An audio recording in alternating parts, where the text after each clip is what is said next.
Good evening dear students, मेरे सभी आदर्श विद्यार्थियों का करेंट अफेयर्स सेशन 2 में स्वागत है। बहुत उत्साह भी है, बहुत जिम्मेदारी भी है और इस जिम्मेदारी को निर्वहन करने के लिए काफ़ी ज़्यादा उत्सुक भी हैं। और आप लोगों से जुड़ करके सबसे पहले जितने भी लोग हैं आप सभी लोगों को बहुत बहुत स्वागत, बहुत बहुत अभिनंदन। सोनू शाह हमारे पुराने विद्यार्थी, पिक्चर कुमार, राहुल यादव, बलराम सिंह, सुशील सौ, विवेक यादव, गुड इवनिंग। मेरे जो है कि पुराने विद्यार्थी सभी लोग जुड़े हुए हैं और भी बहुत सारे लोग हैं, सभी का स्वागत करते हैं आज। और राहुल, राघव, सबसे पहले मनीष, आप सभी लोगों का स्वागत है। आज सबसे पहले हम आपको बता दें कि 4 बजे से जो टाइम है वो 4 बजे से टाइमिंग को थोड़ा सा, आज पहला दिन था। सचिन कश्यप स्वागत है, विकास गला बहुत बहुत स्वागत आप सभी लोगों का। आप इस चीज को एक बार समझेंगे, आज पहले क्लास था, पहले क्लास का सारा सेटिंग वगैरह करने में सचिन कश्यप, मनीष, सभी का स्वागत है। बहुत खुशी हो रही है कि आप लोगों ने पहले से ही इस चीज को पूरी तरह से कंप्लीट देखने के लिए तैयार थे। और 2-3 बातें करने के बाद आज की शुरुआत हम लोग करेंगे क्लास का। सबसे पहले तो बता दें, रवि प्रकाश गुड इवनिंग, स्वागत है, सबका स्वागत है। आज की जो क्लासेस है, पिक्चर कुमार बहुत बहुत धन्यवाद कि आपने बोला, बहुत बहुत सही है। चलिए हम लोग शुरुआत करते हैं। सबसे पहले मैं अपने बारे में अभी नहीं बताऊंगा, आपके काम का बात बताने जा रहा हूं। अभी आपका काम यह है कि आप CBT 2 के लिए हो, ग्रुप डी के लिए हो या अन्य किसी ऐसे, विशाल कुमार स्वागत है, रवि प्रकाश बढ़िया है, हम सभी लोग स्वागत करते हैं आप लोगों का। एक बात और सुनेंगे ध्यान से कि ये current affairs basic to top स्तर पर बनाया गया है ताकि आप लोगों को हर तरीके से फायदा मिल पाए। नवीन सर और रुक्मिणी पब्लिकेशन ने जो जिम्मेदारी मुझे दिया है इसको बखूबी हम निभाने के लिए तैयार हैं।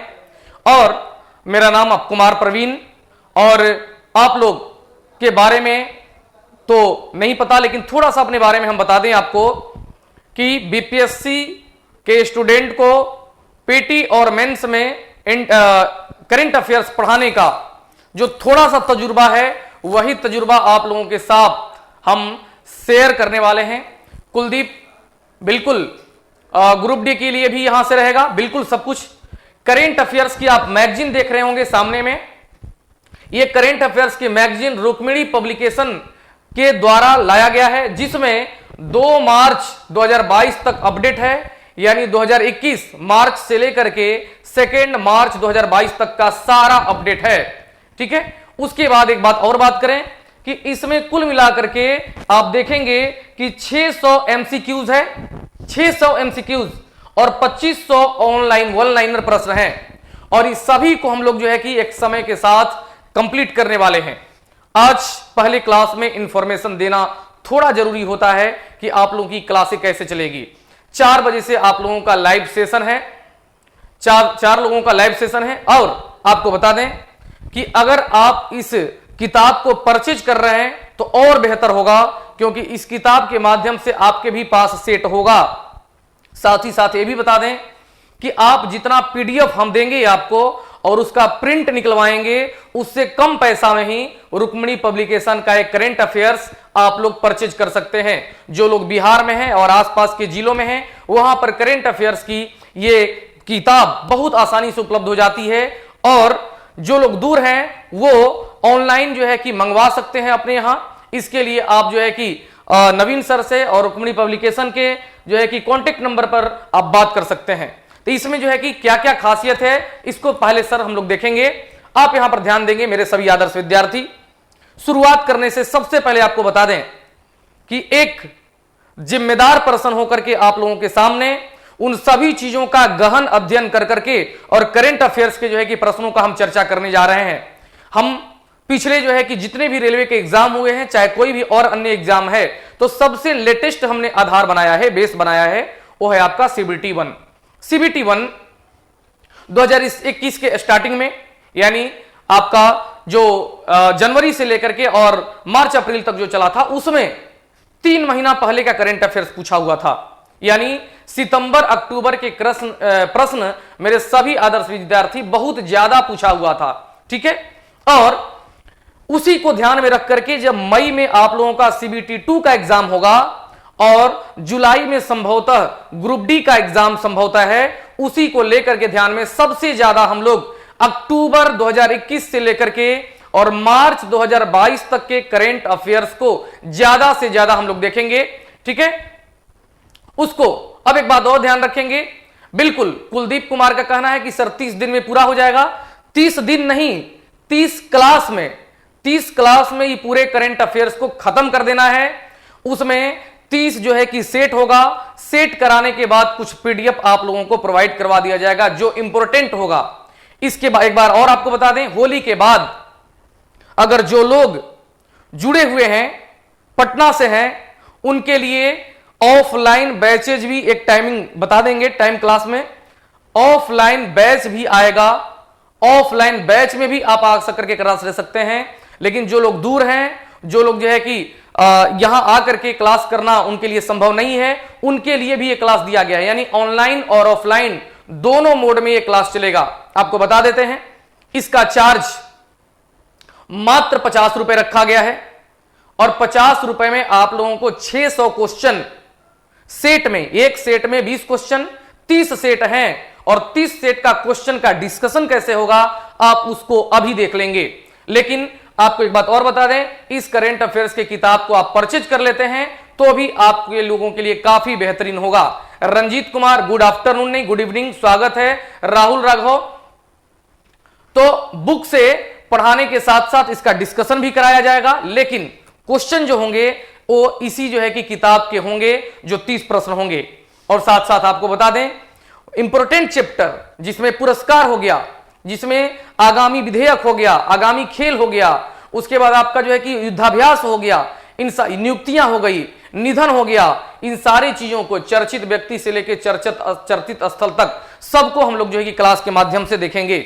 आप लोग कहेंगे कि सारा बुक का ही प्रमोशन सर कर दिए, लेकिन फटाफट के अंदाज में शुरू करते हैं पहले क्वेश्चन के बारे में। मेरे आदर्श विद्यार्थी, ये आपके सामने रहा पहला प्रश्न, और पहला प्रश्न आप देख रहे होंगे, ये आपका पहला प्रश्न है, चुनाव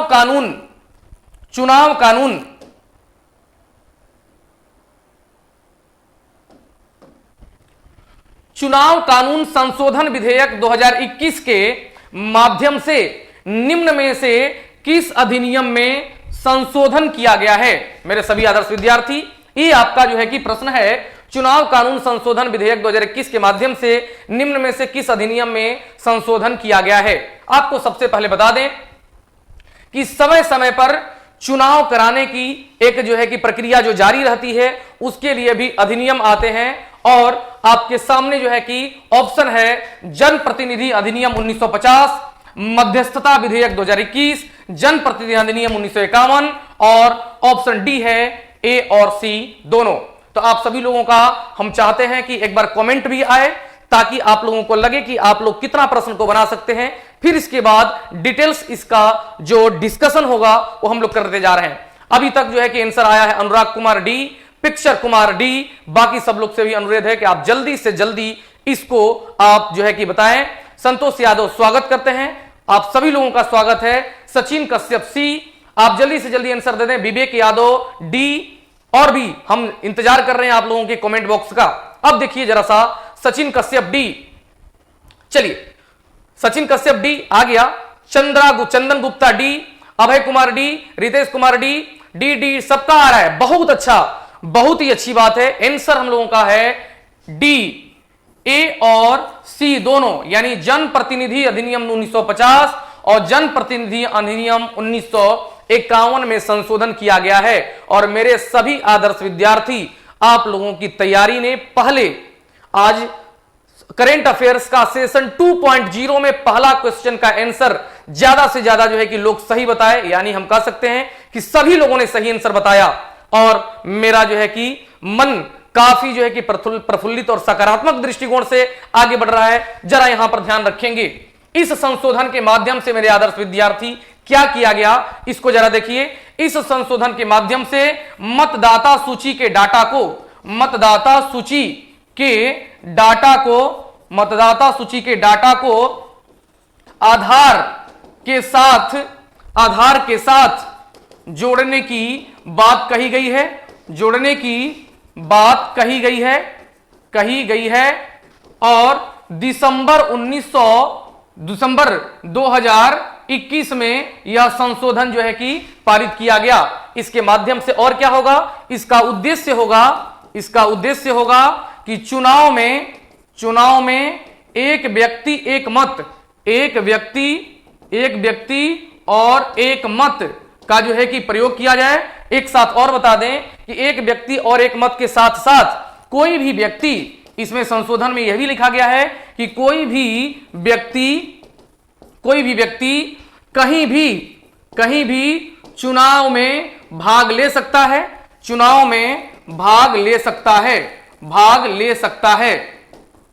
ताकि एक अच्छा, रिंका शर्मा गुड इवनिंग, आप सभी लोगों का स्वागत है। बलराम सिंह, आप सभी लोग जो है कि दिमाग में रखेंगे, अब ध्यान में रखेंगे कि इसके माध्यम से जब हमने बताया आपको कि कोई भी व्यक्ति कहीं से भी चुनाव में भाग ले सकता है, तो लोकतंत्र को सशक्त बनाने में, पारदर्शी बनाने में, जवाबदेह बनाने में इस संशोधन का काफी जरूरत था। अब बात करते हैं जनप्रतिनिधित्व अधिनियम 1950 और अधिनियम 1951 में क्या था। तो इस जो है कि अधिनियम में चर्चा किया गया था कि किसी भी व्यक्ति के प्राइवेसी को बिल्कुल नहीं शेयर किया जाएगा, जैसा कि आप मानते हैं कि यह चर्चा 2015 में भी था, 16 में भी था कि आधार कार्ड जोड़ने के लिए प्राइवेसी को खत्म कर दिया जाता है, प्राइवेसी समाप्त हो जाता है। मेरे आदर्श विद्यार्थी ध्यान रखेंगे, चुनाव कानून संशोधन विधेयक 2021 के माध्यम से जनप्रतिनिधि अधिनियम 1950 और जनप्रतिनिधि अधिनियम 1951 में संशोधन के साथ साथ मतदाता सूची को डाटा को आधार के साथ जोड़ने की बात हो रही है। ठीक है, यहां पर बात कर देंगे कि यहां पर जब हम लोग बात करेंगे तो ये देखेंगे चुनाव आयोग का गठन 25 जनवरी 1950 को हुआ था और 2011 से प्रत्येक वर्ष जो होता है, प्रत्येक वर्ष मतदाता दिवस मनाया जाता है और चुनाव आयोग के जो प्रथम ब्रांड एम्बेसडर थे वो थे आपके एपीजे अब्दुल कलाम 2011 में। ठीक है, ज्यादा से ज्यादा इसमें भाग लोग ले सकें, ज्यादा से ज्यादा पारदर्शी हो सके, ज्यादा से ज्यादा जवाबदेह हो सके, इसके लिए यह चुनाव कानून संशोधन 2021 आया था। हमने अपने अनुसार सभी जो है कि आपके अंदर के प्रश्नों का एक जवाब देने का प्रयास किए हैं। ठीक है, अब जो है कि जरा सा हम लोग देखते हैं दूसरे प्रश्न की ओर देखेंगे और ये रहा आपका दूसरा प्रश्न। केरल के पुस्तकालय आंदोलन के जनक पी.एन. फणिकर की प्रतिमा का अनावरण कहां किया गया? पी.एन. फणिकर की प्रतिमा का अनावरण कहां किया गया? हम चाहेंगे कि इसका जवाब आप लोग जल्दी से जल्दी जो है कि दें, ताकि यहां पर एक प्रकार का जो है कि आंसर के माध्यम से आप लोगों को समझने का प्रयास करें। जल्दी से जल्दी जवाब देंगे, जल्दी से जल्दी। चलिए फटाफट जवाब आ रहा है। अनुराग कुमार, रवि प्रकाश, विवेक यादव, रवि प्रकाश, रितेश कुमार, सब लोगों का आंसर जो है कि बी आ रहा है। पिक्चर कुमार सी आया आंसर, फटाफट बोलते जाएंगे आप लोग। चलिए राहुल राघव,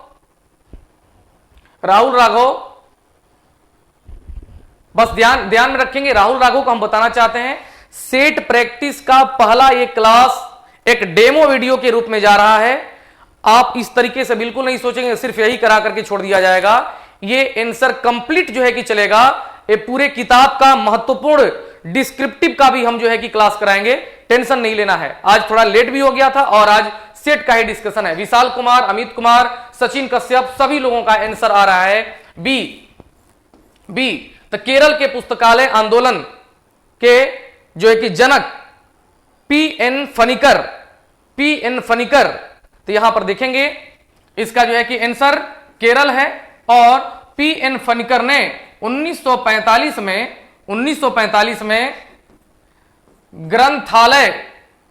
ग्रंथशाला संगम के माध्यम से पुस्तकालय पुस्तकालय एवं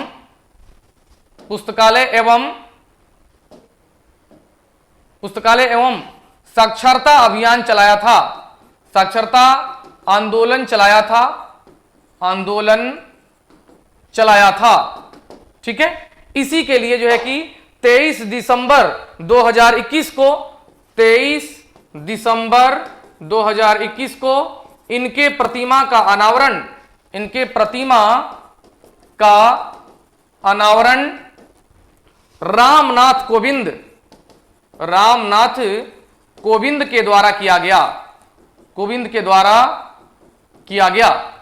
ठीक है,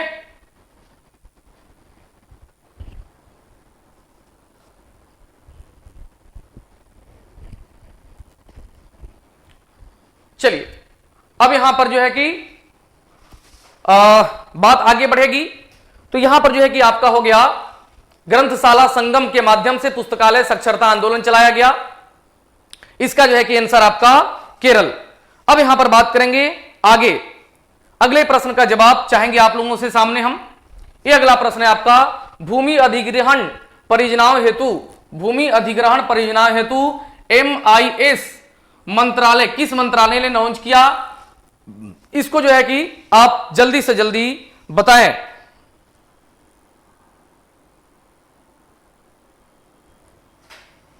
चलिए, इसका पूरा नाम जो है मैनेजमेंट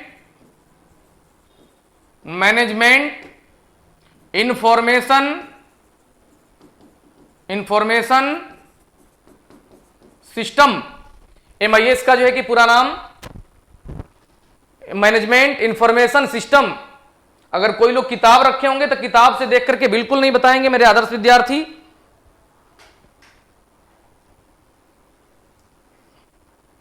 चलिए यहां पर ध्यान रखेंगे, यह केंद्रीय ग्रामीण विकास तथा पंचायती राज मंत्री द्वारा शुरू किया गया। केंद्रीय ग्रामीण विकास तथा पंचायती राज मंत्रालय द्वारा शुरू किया गया 16 दिसंबर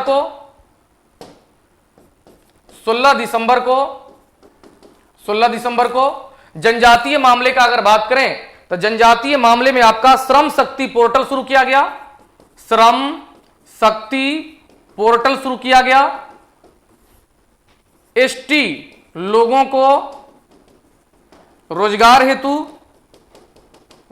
हेतु अगर बात करें आगे तो सिटीजन टेली लॉ कानून और न्याय मंत्रालय द्वारा citizen tele law apps launch किया गया। इसका काम है घर बैठे अपने न्यायिक व्यवस्था को देखना। अगर बात करें केंद्रीय ग्रामीण विकास मंत्रालय द्वारा जो शुरू किया गया तो इसका काम क्या है भाई? तो इसका काम है आपका भूमि से संबंधित रिकॉर्ड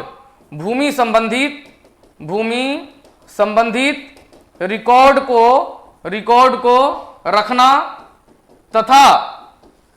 तथा विवाद का समाधान। ये था आपका जो है कि इससे रिलेटेड।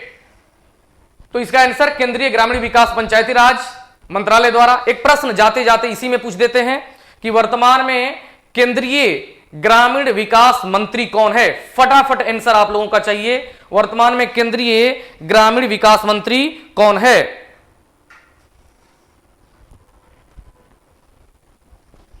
चलिए अगले प्रश्न को भी देखेंगे। अगला प्रश्न आपका सामने है, प्रोजेक्ट रीहैब किससे संबंधित है? प्रोजेक्ट रीहैब किससे संबंधित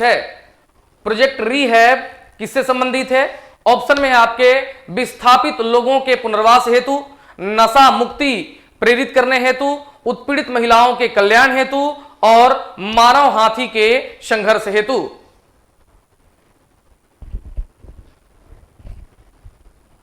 चलिए बहुत फटाफट सबका जवाब पिक्चर कुमार, विनोद कुमार, विशाल कुमार, रितेश कुमार, सभी लोगों ने इसका जवाब बड़े सही तरीके से दे रहे हैं। तो इसका आंसर है मेरे सभी आदर्श विद्यार्थी, मानव हाथी संघर्ष को कम करने के लिए मानव हाथी संघर्ष को कम करने के लिए, मानव हाथी संघर्ष को कम करने के लिए यह शुरुआत कहां किया गया? तो प्रोजेक्ट रिहैब का शुरुआत कर्नाटक के कोडागु जिले में शहद वाली मधुमक्खियों को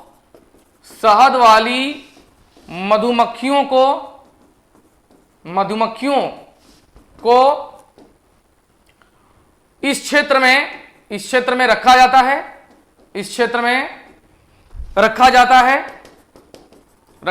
है ताकि हाथी रिहायशी इलाकों में न आ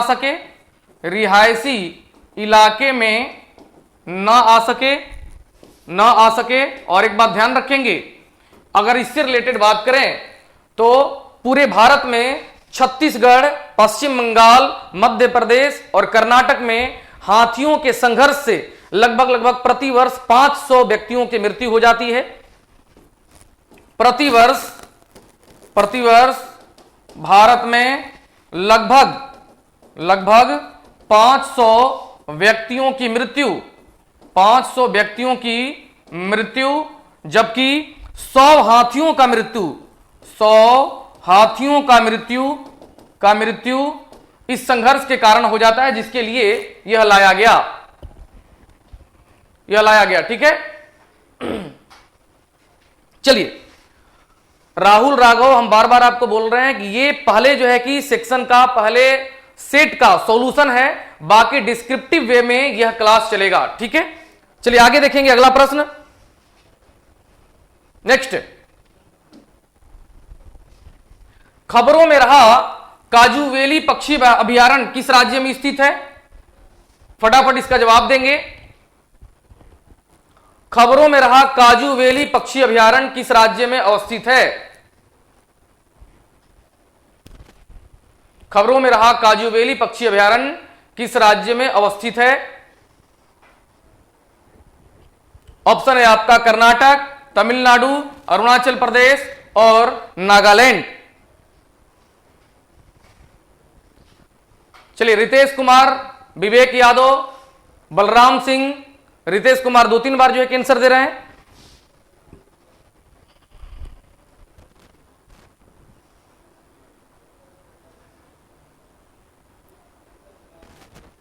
चलिए बहुत अच्छा, सभी का जवाब जो है कि ठीक ठाक आ रहा है। तमिलनाडु के वेल्लीपुरम जिले में, तमिलनाडु के वेल्लीपुरम जिले में 16वां राज्य का 16वां पक्षी अभयारण्य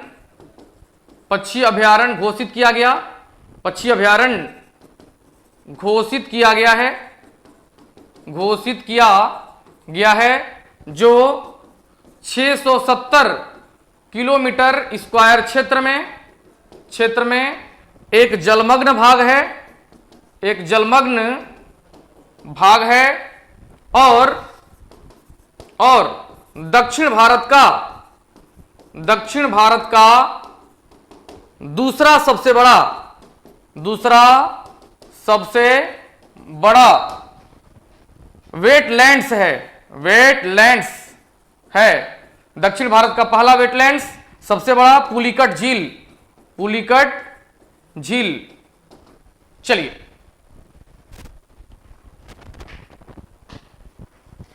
नेक्स्ट बात करेंगे आगे। अगला प्रश्न है, प्रलय मिसाइल के संदर्भ में कौन सा कथन सत्य है? यह सतह से सतह में मार करने वाली मिसाइल है, यह भारत की पहली पारंपरिक अर्ध बैलिस्टिक मिसाइल है, इसे मोबाइल लॉन्चर से लॉन्च किया जा सकता है, या उपरोक्त में सभी।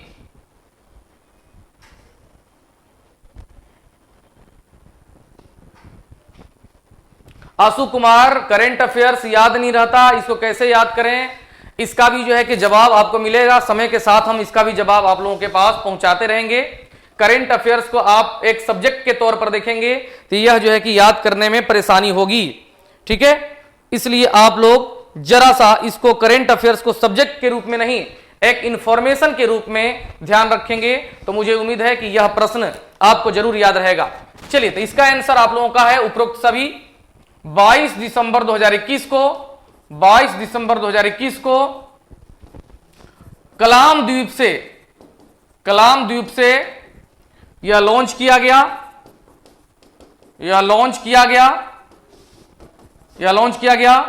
जिसका मारक क्षमता 150 से 500 किलोमीटर है। 500 किलोमीटर है। इसका विकास डीआरडीओ द्वारा किया गया है। अगले प्रश्न की तरफ हम लोग बढ़ेंगे। चलिए, अगला प्रश्न, कर्नाटक राज्य सरकार द्वारा किस नदी पर मेकेदातु जलाशय परियोजना का निर्माण किया जा रहा है? कर्नाटक राज्य सरकार द्वारा किस नदी पर मेकेदातु जलाशय परियोजना का निर्माण किया जा रहा है?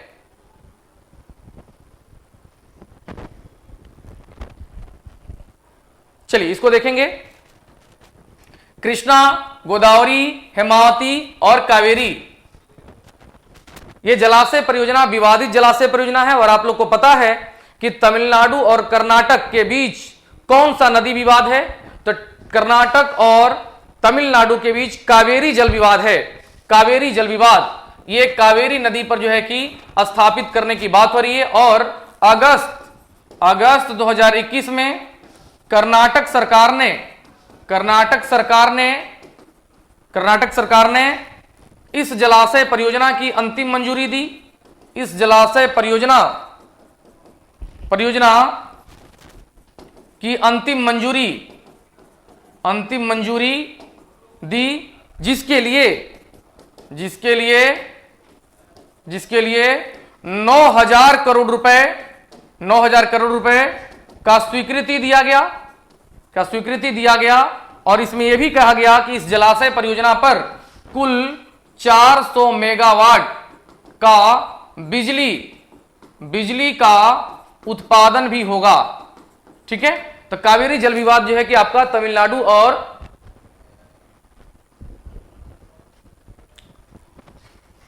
सबसे पहले इस चीजों को हमने बार बार जो बोल रहे हैं तो मेरे कुछ आदर्श विद्यार्थी इसको समझ नहीं पा रहे हैं।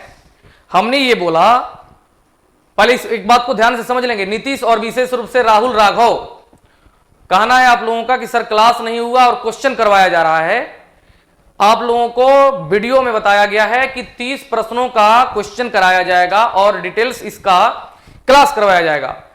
इसको जो है कि एक सेट वाइज 20 क्वेश्चन के डिस्कशन के साथ आज की क्लास शुरू हो रही है।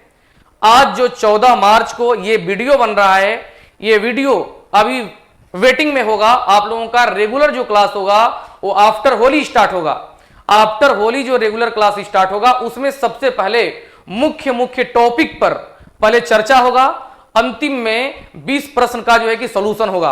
आप अपने से सोचेंगे, स्पेशली फोकस हम कर रहे हैं नीतीश और राहुल राघव पर कि कंप्लीट रुक्मिणी का जो है कि क्वेश्चन डिस्क्रिप्टिव और क्वेश्चन कराने के बाद आप एक तरफ ये भी कह रहे हैं कि सर सेट भी करा देना है, 30 क्लास में खत्म भी कर देना है, डिस्क्रिप्टिव भी करा देना है। सारी चीजें एक सेटिंग के वाइज हैं कि कैसे कैसे मुझे क्या क्या करना है। ठीक है, इस 20 क्वेश्चन का अभी कंप्लीट डिस्कशन चल रहा है। एक क्वेश्चन का डिस्कशन चलता रहेगा और डिस्क्रिप्टिव क्लास, नीतीश कुमार तो हमारे बातों से समझ में आ गया, लेकिन डिस्क्रिप्टिव क्लास जो है वो आफ्टर होली स्टार्ट हो जाएगा। अभी एक वीडियो बन रहा है जो डेमो वीडियो है, जो सभी ऐप्स पर चलेगा, यूट्यूब पर चलेगा, ताकि लोगों को ये पता चले कि इस तरीके का प्लेटफॉर्म कोचिंग में रुक्मिणी पब्लिकेशन का कंप्लीट सॉल्यूशन कराया जा रहा है। आप थंबनेल में देखे होंगे कि हमने लिखवाए हैं कि रुक्मिणी पब्लिकेशन के करंट अफेयर्स का होल सॉल्यूशन। इसलिए आप लोग बिल्कुल भी जो है कि टेंशन ना लें, क्योंकि मुझे बेहतर से बेहतर करंट अफेयर्स आपको देना है ताकि आपका एग्जाम में एक भी प्रश्न ना छूटे। ठीक है, बहुत बहुत धन्यवाद नीतीश कि आपने अभी इस बात को समझ गए। चलिए आगे जरा सा हम लोग देखेंगे मेरे सभी आदर्श विद्यार्थी। अगला क्वेश्चन, 52वें भारतीय अंतर्राष्ट्रीय फिल्म 52वें भारतीय अंतर्राष्ट्रीय 52वें भारतीय अंतर्राष्ट्रीय फिल्म महोत्सव international film festival of India में Indian film personality of the year award किसे प्रदान किया गया? इसका आंसर फटाफट आप लोग दे देंगे। चलिए, थैंक यू सचिन कश्यप। इसको जरा देखेंगे और बताएंगे।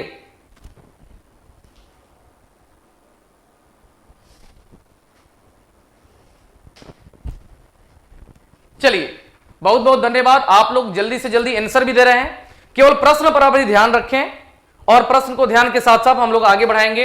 हेमा मालिनी, प्रसून जोशी, बालकृष्ण दोषी, ए एवं बी दोनों। तो आपका बता दें कि गोवा में प्रत्येक साल प्रत्येक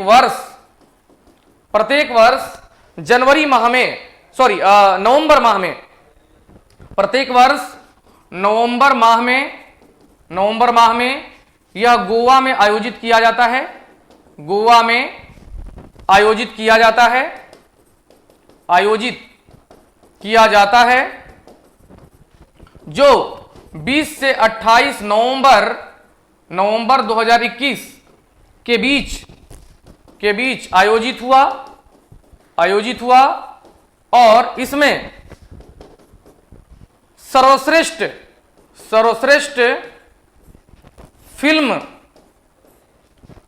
फिल्म माहौल के लिए यह जो है कि अवार्ड दिया गया उत्तर प्रदेश को। जबकि एक्टर का बात करें तो गोदावरी फिल्म के लिए जितेंद्र जोशी ये गोदावरी फिल्म के जो है कि गोदावरी फिल्म के हीरो हैं और इनको जो है कि यह पुरस्कार प्रदान किया गया। चलिए, राकेश सिंह का कहना है कि ये वीडियो रिकॉर्डिंग देख सकते हैं कि नहीं, ये तो टेक्निकल लोग बताएंगे, क्योंकि रिकॉर्डिंग आप देख सकते हैं कि नहीं देख सकते, इससे थोड़ा सा मुझे इसका आइडिया नहीं है, लेकिन मुझे लग रहा है कि एक दो बार आप देख ही सकते हैं। ठीक है, आगे जरा सा हम लोग देखेंगे अगला प्रश्न। नेक्स्ट प्रश्न है, प्रसिद्ध गायिका लता मंगेशकर का 6 फरवरी 2022 को निधन हो गया। उन्हें किस वर्ष भारत रत्न से सम्मानित किया गया? किस वर्ष भारत रत्न से सम्मानित किया गया? ऑप्शन आपके सामने है 2001, 1999, 2003 और 1997। तो आपको बता दें 28 सितंबर 1929 को इनका जन्म हुआ था। और सबसे पहले आंसर को हम लोग देख लेंगे। इंदौर में इनका जन्म हुआ था, मुंबई में इनका मृत्यु हुआ। लता मंगेशकर जी का 28 सितंबर 1929 को जन्म, 28 सितंबर 1929 को जन्म और 6 फरवरी को मुंबई में 2022 में मृत्यु। इन्हें 2001 में भारत रत्न पुरस्कार प्रदान किया गया। जबकि 1989 में दादा साहब फाल्के पुरस्कार प्रदान किया गया। उसके बाद 1999 में अगर बात करें तो पद्म विभूषण प्रदान किया गया। और 1969 में इन्हें पद्म भूषण सम्मान से सम्मानित किया गया। फिर से ध्यान से सुन लेंगे। 8 का आंसर ए एवं डी दोनों बताए तो आपको सही। हेमा मालिनी और प्रसून जोशी दोनों को यह life time achievement award Sachin Kashyap प्रदान किया गया था। ठीक है, चलिए 2001 में भारत रत्न से सम्मानित किया गया। ठीक है, आगे अगले प्रश्न में, ग्रामीण ब्रॉडबैंड हेतु भारत का पहला 5G प्रौद्योगिकी का परीक्षण किस राज्य के अजोल गांव में शुरू हुआ? किस राज्य के अजोल गांव में शुरू हुआ? आंसू का प्रश्न है कि इसका पीडीएफ सर मिलेगा कि नहीं, सबका जवाब भी देना है। इसका पीडीएफ मिलेगा, लेकिन बेहतर होगा कि आप लोग एक मैगजीन खरीद लें। क्या कुछ? चलिए, तो इसका आंसर आपका मेरे सभी आदर्श विद्यार्थी गुजरात के गांधीनगर से यह ऑपरेट होगा और कुल मिलाकर के 105 किलोमीटर का कुल मिलाकर के 105 एमबीपीएस, सॉरी 105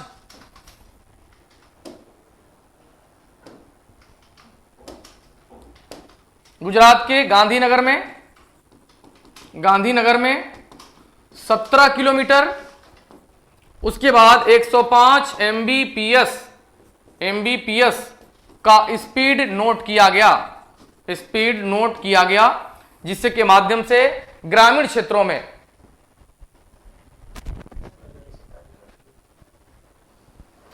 चलिए प्रशांत बसक कहां से हैं? एमोजन से बाई कर लिए हैं, बहुत अच्छा किए हैं, बहुत बहुत धन्यवाद। चलिए आगे देखेंगे जरा। किसान जवान सम्मान दिवस किस तिथि को मनाने की घोषणा की गई? किसान जवान सम्मान निधि किस दिवस के रूप में मनाने की घोषणा की गई? तो आपके सामने है 31 अक्टूबर, 15 अगस्त, 17 सितंबर, 16 सितंबर। जवाब फटाफट दे दीजिए। चलिए प्रसन्नता बसक जो है सिल्लीगुड़ से हैं, बहुत बहुत धन्यवाद। बहुत अच्छा लग रहा है कि आप लोग जुड़े हुए हैं हर जगह से।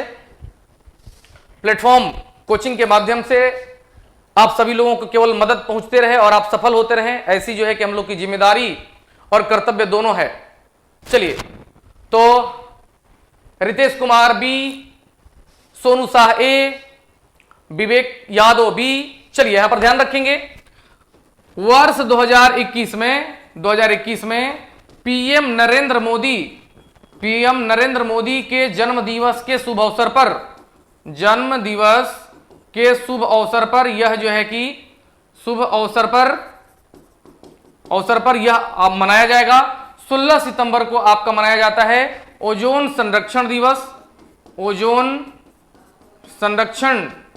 दिवस, जबकि 31 अक्टूबर को आपका मनाया जाता है राष्ट्रीय एकता दिवस। बाकी 15 अगस्त तो बताने की जरूरत नहीं है कि 15 अगस्त को क्या मनाया जाता है। सचिन कश्यप यूपी के कासगंज डिस्ट्रिक्ट से हैं। 2 साल पहले कासगंज काफी चर्चा में था। बहुत बहुत धन्यवाद। ऐसे ही जुड़िए और सबको जुड़ने के लिए प्रेरित करते रहिए ताकि ज्यादा से ज्यादा इसका जो है कि लाभ मिल सके सभी को। चलिए आगे देखेंगे अगले प्रश्न की तरफ। केंद्र सरकार ने किसे मुख्य आर्थिक सलाहकार नियुक्त किया है? केवी Subramanian, P K Sinha, doctor V Anantha Nageswaran और राजेश कुमार चतुर्वेदी। चलिए ध्यान रखेंगे, इसका आंसर फटाफट आप लोग देंगे। K V Subramanian, P K Sinha, Rajesh Kumar Chaturvedi, doctor V Anantha Nageswaran. Right answer is doctor V Anantha Nageswaran. इनका काम होता है देश के अर्थव्यवस्था को प्रमोट करने हेतु सलाह देना, चाहे वो निवेश से यानी इन्वेस्टमेंट से हो, राजस्व अर्थात जो है कि रेवेन्यू से हो, या किसी भी प्रकार की जो है कि टैक्सेस से रिलेटेड हर जो है कि मैटर पर यह अपना सलाह उनको देते रहेंगे। साथ ही साथ एक बात और बता दें कि राजेश कुमार चतुर्वेदी जो है वर्तमान में केंद्रीय माध्यमिक शिक्षा बोर्ड के निदेशक पीके सिन्हा जो है वर्तमान में राम मंदिर निर्माण समिति के सचिव हैं। राम मंदिर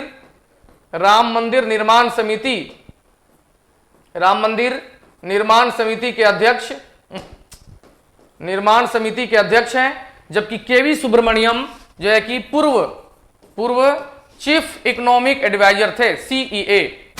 अब ऐसे जो है कि सभी प्रश्नों को आप देखेंगे तो आप एक प्रश्न के बदले कई प्रश्न आपके सामने आ रहे हैं। चलिए मेरे आदर्श विद्यार्थी यहां जरा ध्यान रखेंगे। महिला एशिया हॉकी कप 2022 का खिताब किस देश ने जीता? यह सबसे पहले बता दें, महिला एशिया हॉकी कप 2022 का खिताब जो है वो 10वां खिताब था और यह जो है कि ओमान के मस्कट में आयोजित किया गया। 10वां सेशन ओमान की राजधानी ओमान की राजधानी मस्कट में आयोजित किया गया था और इसके जो विजेता थे वो जापान थे। दक्षिण कोरिया को हरा करके 4-2 से हरा करके, जबकि भारत ने चीन को हरा करके 2-0 से और कांस्य पदक अपने नाम किया। चलिए आगे बढ़ेंगे। 14 नंबर प्रश्न को जरा हम लोग देखते हैं। 14 नंबर प्रश्न है, भारत का सबसे बड़ा इलेक्ट्रिक व्हीकल चार्जिंग स्टेशन कहां खोला गया? जल्दी से जल्दी आप लोग जवाब देंगे फटाफट।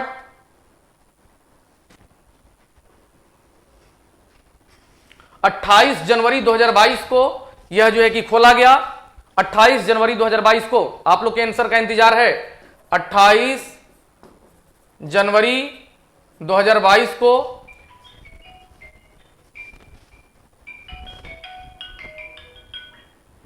28 जनवरी 2022 को गुरुग्राम के सेक्टर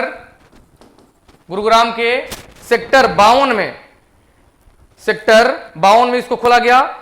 100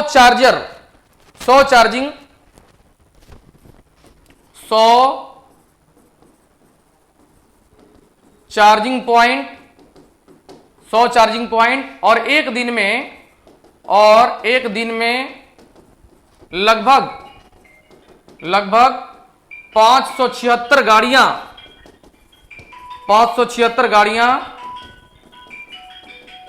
चार्ज होंगी। 576 गाड़ियां चार्ज होंगी। एक बात और बता दें कि इलेक्ट्रिक वाहन को बढ़ावा देने के लिए, प्रमोट करने के लिए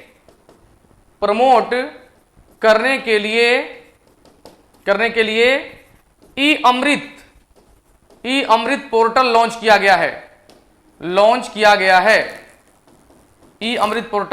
गया है। ठीक है, नेक्स्ट प्रश्न की तरफ आगे बढ़ते हुए, दुनिया का सबसे बड़ा कैनाल लॉक का उद्घाटन किस देश में किया गया?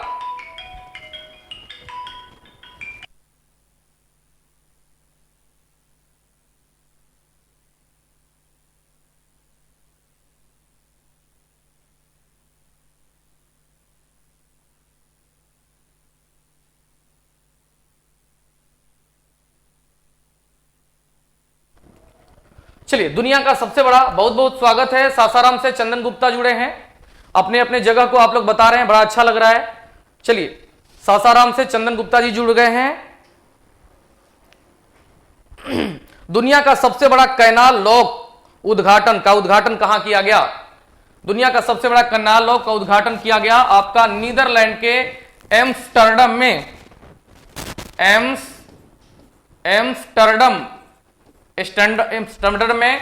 नीदरलैंड। जैसे इसमें ध्यान रखेंगे, अगर ये आपका हो गया बंदरगाह, तो यहां पर 70 मीटर चौड़ा और 500 मीटर लंबा, जब कोई भी आएगी, जब जहाज और उसको जो है कि माल लोडिंग में या जो है कि माल लाद करके आई है, तो इसको पूरी तरह से लॉक कर दिया जाएगा ताकि सुरक्षित दृष्टिकोण से यह किसी भी प्रकार से कोई गड़बड़ी ना हो। रवि प्रकाश मोतिहारी से जुड़े हैं, चलिए आप सभी का भी स्वागत है। बलराम सिंह सूरत से जुड़े हैं, आप लोग अपना अपना जगह बना रहे हैं, अच्छा लग रहा है। चलिए, जिसको भी और बताना है बता दें। सूरत से बलराम सिंह स्वागत है। चलिए आगे बात करेंगे। अगला प्रश्न, ऑस्ट्रेलियन ओपन 2022 में महिला एकल का खिताब किसने जीता है? महिला एकल का खिताब किसने जीता? ऑस्ट्रेलिया ओपन, आपको पता होगा कि सबसे पहले Abu, I am from Purulia, बिल्कुल पुरुलिया बंगाल। चलिए, इसका आंसर जो है कि एस्ले बार्टी होगा। एस्ले बार्टी ऑस्ट्रेलिया की रहने वाली है, जिन्होंने डेनियल कोलिंस अमेरिका की रहने वाली हैं, इनको जो है कि हराए थे। ऑस्ट्रेलियन ओपन की शुरुआत वर्ष 1905 में हुई थी और वर्ष में पहली ओपन टेनिस का शुरुआत इसी से होता है जो जनवरी माह में होता है, जनवरी माह में होता है। अगर बात करें पुरुष विजेता का, पुरुष विजेता का अगर बात करें, पुरुष विजेता, पुरुष विजेता, तो पुरुष विजेता है आपके राफेल नडाल, राफेल नडाल, ये आपके स्पेन के रहने वाले हैं और इन्होंने डेनियल मेदवेदेव का, डेनियल मेदवेदेव का, डेनियल मेदवेदेव को हराए थे। ठीक है, चलिए बलराम सिंह कोई बात नहीं है, मेल में डेनियल मेदवेदेव, आपने थोड़ा सा मिस्टेक कर दिया लेकिन उतना काम चल जाएगा। ठीक है,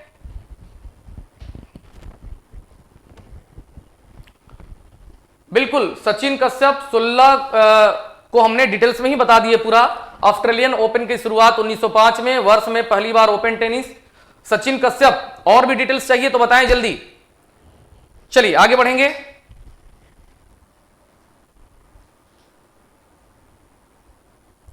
चलिए आगे, स्वतंत्रता संग्राम सेनानी संगोली रायन्ना, संगोली रायन्ना के नाम पर एक सैनिक स्कूल की स्थापना कहां की गई? एक सैनिक स्कूल की स्थापना कहां गई है? बताएंगे जल्दी से जल्दी। चलिए सचिन कश्यप, बलराम सिंह, बाकी तमाम लोग जल्दी से जल्दी आंसर करेंगे। इसका आंसर है कर्नाटक, और ये सयाली रैन्ना कर्नाटक में के एक बड़े क्रांतिकारी के रूप में थे और ये स्वतंत्रता संग्राम के थ्रू दक्षिण भारत में काफी जो है कि अच्छे ढंग से 1824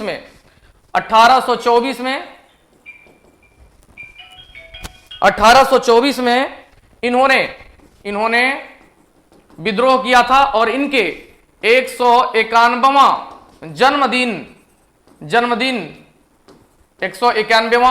जन्मदिन के दिन 26 जनवरी 2022 को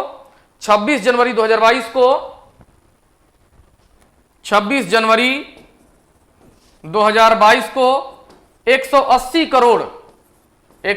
करोड़ के लागत से सैन्य स्कूल खोला गया बेंगलुरु में। स्वतंत्रता संग्राम सेनानी संगोली रायन्ना के नाम पर सैन्य स्कूल की स्थापना की गई कर्नाटक के बेंगलुरु में, और आपका 191वां जन्मदिन के दिन। ठीक है, चलिए नेक्स्ट देखेंगे अगले प्रश्न की तरफ। किस राज्य का दक्षिण मोबुआ, ये गांव का नाम है मेरे सभी आदर्श विद्यार्थी, ये गांव है दक्षिण मोबुआंग, पहला ओडीएफ प्लस गांव घोषित किया गया, पहला ओडीएफ प्लस गांव घोषित किया गया, यानी इसका पूरा नाम है ओपन डेफिकेशन फ्री, यानी खुले में शौच मुक्त, इसका जो है कि पूरा नाम हुआ। और इसके माध्यम से एक ऊर्जा भी बनाने का काम कर रहे हैं। और मेरे सभी आदर्श विद्यार्थी, ये जो है वो आपका है मिजोरम में, जबकि आपको बता दें कि पहला, यानी भारत का पहला ओडीएफ फ्री जो गांव था वो कौन था, उसका आंसर आप लोगों को देना है। पहला ओडीएफ राज्य कौन था? तो 27 मई 2016 को 27 मई 2016 को गोवा देश का पहला ओडीएफ फ्री जो है कि गांव बना।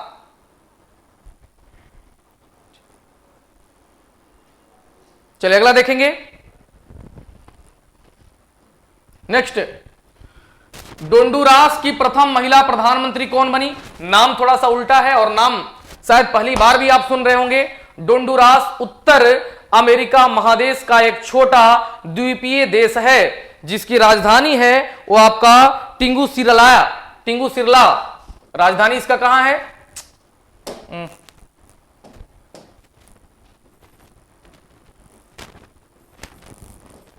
राजधानी टिंगुसिरलाय, उत्तर अमेरिका महादेश में, उत्तर अमेरिका महादेश में इसकी जो है कि राजधानी। और सियोमारा कास्त्रो वहां की प्रथम महिला प्रधानमंत्री चुनी गई हैं, प्रथम महिला प्रधानमंत्री चुनी गई हैं। लास्ट प्रश्न हम लोग देखेंगे, 20वां प्रश्न। कुछ लोग घबराए हुए हैं कि सारा क्लास इसी प्रकार से चलेगा क्या। हमने कई बार इस चीजों को आप लोगों को बताएं कि आज जो पहला क्लास है वो दिखाया गया कि आप लोगों का सेट जो होगा इस तरीके से डिस्कशन के साथ चलेगा। बाकी इसके पहले कुछ डिस्क्रिप्टिव क्लास चलेंगे, उसके बाद ही इसका जो है कि डिस्कशन किया जाएगा। चलिए अब देखेंगे जरा, फियरलेस गवर्नेंस नामक पुस्तक के लेखक कौन है। फियरलेस गवर्नेंस पुस्तक के लेखक कौन है। इसमें ऑप्शन है नीना गुप्ता, जयंत घोषाल, अतुल गोयल, डॉक्टर किरण बेदी। डॉक्टर किरण बेदी, चलिए देखेंगे इसको। तो इसका आंसर है मेरे सभी आदर्श विद्यार्थी डॉक्टर किरण बेदी। डॉक्टर किरण बेदी ने 1972 में आईपीएस अधिकारी बनी। आईपीएस अधिकारी बनी।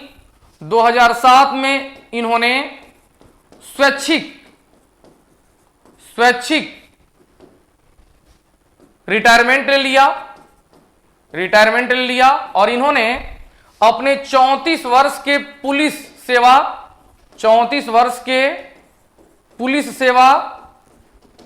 तथा 5 वर्ष के उपराज्यपाल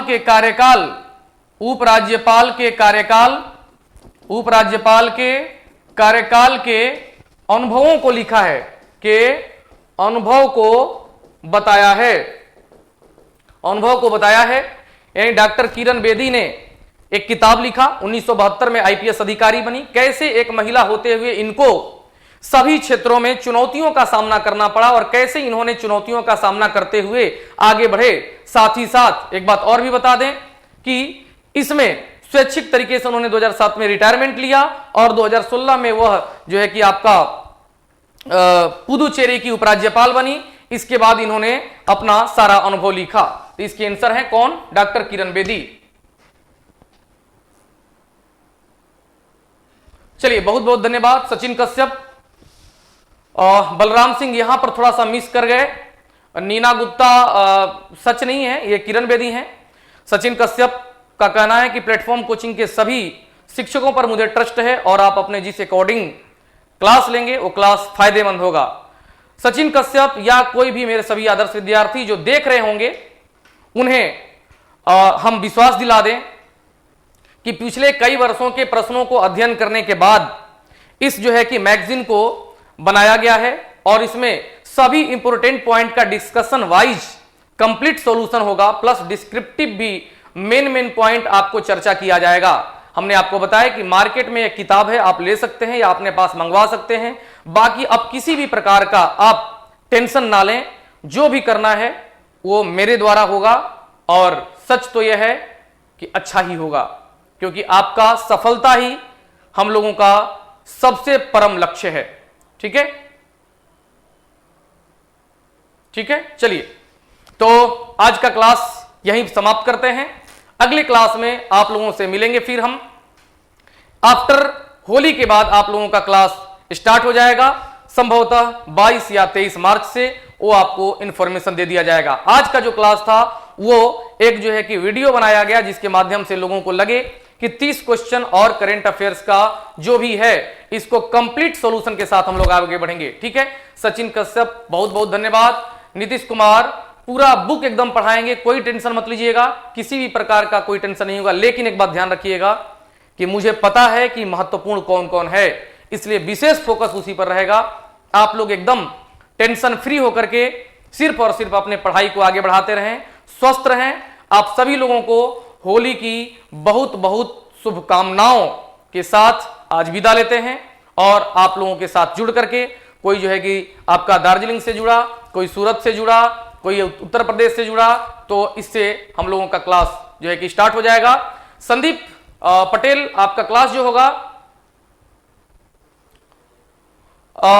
बता दिया जाएगा, होली के बाद जो है कि आपका क्लास कंप्लीट शुरू हो जाएगा। चलिए मिलते हैं अगले क्लास में। आप सभी लोगों को बहुत बहुत धन्यवाद और ये होली आप लोगों के बेरोजगारी का अंतिम होली हो, इसी शुभकामनाओं के साथ आज आप लोगों से विदा लेते हैं।